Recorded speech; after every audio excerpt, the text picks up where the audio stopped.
السلام علیکم، میں ہوں حکیم محمد ساجد فاروقی۔ آج کی ویڈیو میں ویٹ گین کرنے کے لیے، وزن بڑھانے کے لیے ایک سادہ سی ریمیڈی میں آپ کے ساتھ شیئر کرنا چاہوں گا جو بالکل محفوظ بھی ہے اور انشاءاللہ پر اثر بھی ہے، سستی ہے، اسے بنانا بھی آسان ہے۔ وزن کم ہوتا ہے جن لوگوں کا، وہ اسی فکر میں رہتے ہیں کہ کچھ وزن بڑھ جائے، اور جن کا زیادہ ہوتا ہے وہ اسی فکر میں رہتے ہیں کہ وزن کم ہو جائے۔ یعنی وزن کا ایشو بہت بڑا ایک ایشو بنا ہوا ہے۔ جن کا زیادہ ہے وہ بھی پریشان ہے، جن کا کم ہے وہ بھی پریشان۔ دراصل بات ہے بھی ایسے، درمیانی جسامت ہی سوٹ کرتی ہے انسان کو، اور اسی سے فزیکلی بھی انسان فٹ رہتا ہے، جسم کے سارے افعال پراپر ٹھیک سے انجام دے پاتا ہے۔ خیر، یہ ویڈیو ان لوگوں کے لیے ہے جو بہت ہی دبلے پتلے ہیں اور وزن کو بڑھانا چاہتے ہیں۔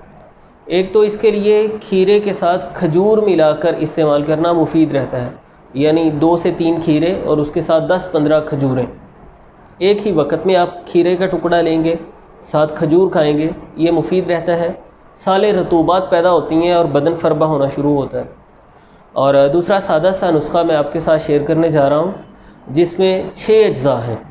آپ کو چاہیے مغز بادام، ایرانی یا امریکن گریاں نہیں لیں گے، آپ بادام توڑ کر ان میں سے گریاں نکالیں گے۔ 250 گرام 250 گرام ہی آپ کو چاہیے آرد خورمہ، یعنی چھوہارے کا آٹا۔ یہ پنسار سٹور سے آپ کو مل جائے گا، پنسار والے چھوہاروں سے گوٹلیاں نکال کر پیس کے آپ کو آٹا بنا دیں گے۔ آرد خورمہ بھی 250 گرام۔ ناریل یعنی کوکونٹ جو ہوتا ہے، ناریل 100 گرام۔ کوزہ مصری 100 گرام۔ اور مزید آپ کو چاہیے کشمش اور سونف 50-50 گرام۔ ان 6 کی 6 چیزوں کو پاؤڈر کر لیجئے۔ میں اسکرین پر آپ کو یہ چیزیں اور ان کے اوزان لکھے ہوئے دے رہا ہوں، اگر کوئی کنفیوژن ہو تو دور ہو جائے۔ ان کو پیس کے پاؤڈر بنا لیجئے، محفوظ کر لیجئے۔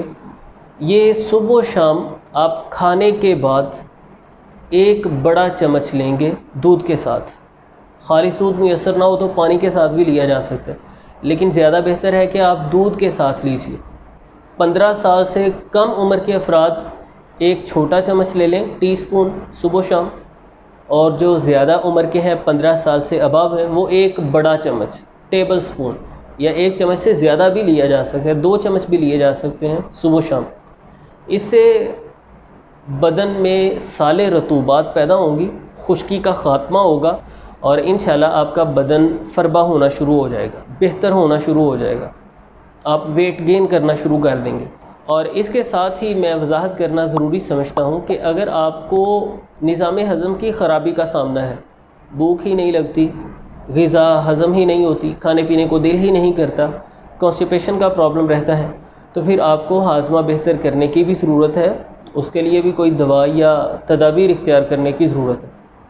باقی اگر آپ کا نظام ہضم بہتر ہے، آپ اچھے سے کھاتے پیتے ہیں لیکن وزن نہیں بڑھتا، تو یہ نسخہ آپ کے لیے بہترین ہے۔ دعاؤں میں یاد رکھیے گا۔ ویڈیو اگر اچھی لگی ہے تو لائک ضرور کریں، دوسروں کے ساتھ شیئر کریں۔ چینل پر اگر آپ نئے ہیں یا ابھی تک سبسکرائب نہیں کیا تو ضرور سبسکرائب کریں، تاکہ آئندہ آنے والی ویڈیوز کے بھی آپ کو نوٹیفیکیشنز ملتے رہیں۔ ملتے ہیں نیکسٹ ویڈیو میں۔ اللہ حافظ۔